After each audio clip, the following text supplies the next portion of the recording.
સર્વિસના અંદાજપત્રમાં વીજ બિલ પ્રોત્સાહન યોજનામાં 200 કરોડ રૂપિયાની બજેટની જે જોગવાઈ કરવામાં આવેલી અને એ અંતર્ગતની પાટડી નગરપાલિકાના અમારા બાકી વીજ બિલના 6 કરોડ 68 લાખ જેટલી રકમ એ ગુજરાત મ્યુનિસિપલ ફાઇનાન્સ બોર્ડે એ મંજૂર કરી અને એનો ચેક એ પાટડી નગરપાલિકાને આપ્યો છે અને ખાસ કરી અને આ નિધિની રકમ એ વીજ બિલ પ્રોત્સાહન યોજના તળે પાટડી નગરપાલિકાને આપવાની છે અને આગામી સમયમાં પાટડી નગરપાલિકાને મળનાર ગ્રાન્ટમાંથી એ જે રકમ ફાળવવામાં આવી છે એ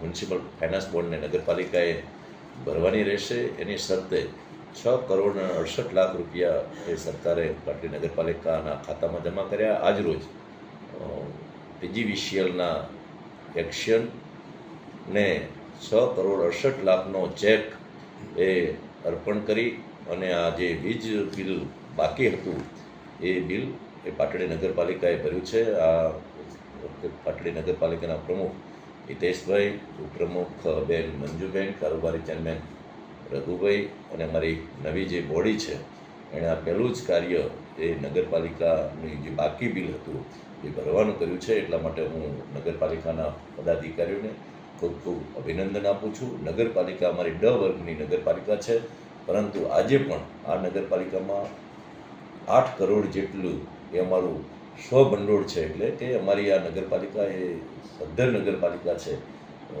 કર્મચારીના પગારની વાત હોય કે વિકાસની બાબત હોય અને તેમાં ડ વર્ગની નગરપાલિકા છતાં અમારી આ નગરપાલિકા અગ્રેસર ભૂમિકામાં હોય છે. ત્યારે હું ખૂબ ખૂબ અભિનંદન આપું છું.